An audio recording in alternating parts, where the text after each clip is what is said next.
Herdsmen and farmers in Adamawa State long for a peaceful coexistence as they recover from violent conflicts.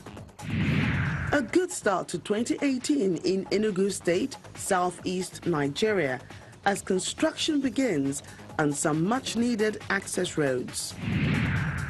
And a teen from Ghana becomes the first African-American woman on the U.S. Olympic speed skating team.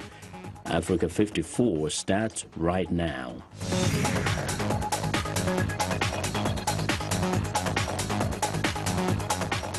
Hello and thanks for tuning into the show that goes around the continent to bring you stories near and far. I'm Joke Rogers at Channels Television here in Lagos, and I'm joined by my colleague Vincent Makori at the Voice of America in Washington. Well, thanks a lot, Joke. I'm Vincent Makori at our global headquarters in Washington, D.C. Happy to be with you again for another edition of Africa 54. Let's start off with a look at the ongoing struggle between farmers and herdsmen. Joke Rogers in Lagos brings you that story. That's right. Residents of Numan local government area of Adamawa State in northeast Nigeria are returning to their communities to rebuild their homes after violent clashes between herdsmen and farmers. Now, both sides of the divide suffered losses as the herders also had to flee areas they had occupied for many years. Parties to the conflict are now desirous of moving beyond this to peace.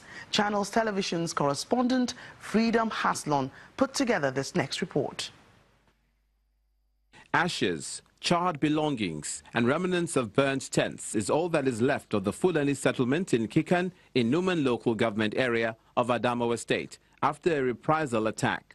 The herdsmen abandoned what had been their home for decades, leaving behind green vegetation and an abundant water supply from the bank of River Benue, a conducive environment for rearing their cattle.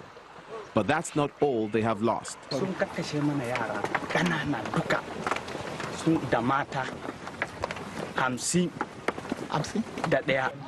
What started with the killing of one farmer by alleged Fulani herdsmen led to the reprisal attack by farmers, and in turn, the herdsmen launched a retaliatory assault, leaving many killed and houses destroyed in the host community. In my family, I lost 9 of my grandchildren, and 11 of my elder brother's children, and 3 of his grandchildren. While the herdsmen move in search of another place to resettle, residents of farming communities of Numan and Demsa, who also took flight, are back home to pick up the pieces. In Dong, one of the 7 affected communities, over 2,000 houses were destroyed. With stacks of hay, boards, cement and other building material, the indigents begin the task of rebuilding their homes, one step at a time. The rebuilding process gives a semblance of normalcy to community life, but things are far from normal for many who remain homeless, finding shelter only in public spaces. While for those who with their homes in ruins, the experience leaves a bitter taste in the mouth. What we see in our life, you can see even my house up to now. See how we cover our rooms with zinc. We are just managing. The price of war is never cheap. But before the clashes, the animal farmers lived peacefully with their hosts for generations and settled disputes amicably. The road to reconciliation will require efforts by all parties, especially at a time when they appear amenable to peace. Most of them come during dry season, and during rainy season, they migrate to somewhere else. We become friends with them. Most of the ones living here were born, even their great-grandfathers were born here. There was no problem between us and them. We have been trying by all means to make sure that peace have returned to the area. We have been trying by all means to make sure that we have sensitized our people with the present situations they found themselves. I need government to make the effort to make reconciliation between my community and the Fulanis. In the meantime, help is coming from the National Emergency Management Agency in Adamawa State, with the distribution of relief material to victims of the farming communities. Those allocated to the herders and their families allegedly did not get to the intended recipients.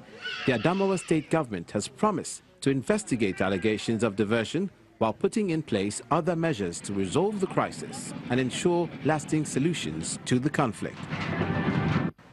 Let's get more perspective on the story from the Adamawa State Government. And joining us on the program is the Commissioner for Information and Strategy, Ahmad Sajo. He joins us from Yola, the state capital.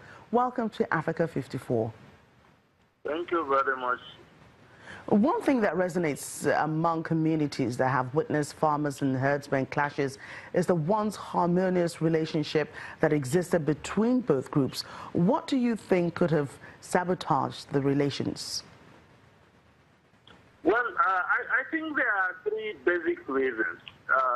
The first one, which is very unfortunate but which is true, is that there is increased criminality in this country today, and people are becoming more criminal than you can think of. And so a lot of these things that happen are criminal activities by people who are criminally minded. The second reason, of course, is that there's a very high contest for resources, particularly land resources. You know, our population has increased very, very tremendously, and but the land resource has not increased. And our land utilization, we have turned bushes into cities. We have turned areas that were actually reserve areas into either farmlands or for some other recreational purposes or even playing fields. That could be a source of this high contest and disharmony. But I think the one that is most important, which Nigerians must take very serious about, is that there is a lot of elite manipulation for political purposes. People manipulate people, you know, in order to use it as a contest for leadership. What's the Adamawa State Government doing to handle the crisis? Well, at least we are studying the situation. We are understanding the situation. We are isolating some of the finer points that have led to some of those things. We're looking at criminal intent. We're looking at political manipulation. We're looking at leadership failure. But most importantly, we're also encouraging dialogue, diplomacy and dialogue among the various communities, and that has been yielding some positive dividends. And we're also supporting the security forces to ensure that the places where we have what we call flash points are properly policed and manned by security agents so that we can have some peace and harmony. Right. Have there been any blind spots that have been discovered in the process of dealing with parties to the conflict, especially the leaders? Yeah, I think there are here and there, but some of them are even not just necessarily blind spots as they relate to the communities, but as they relate to even some policies of government.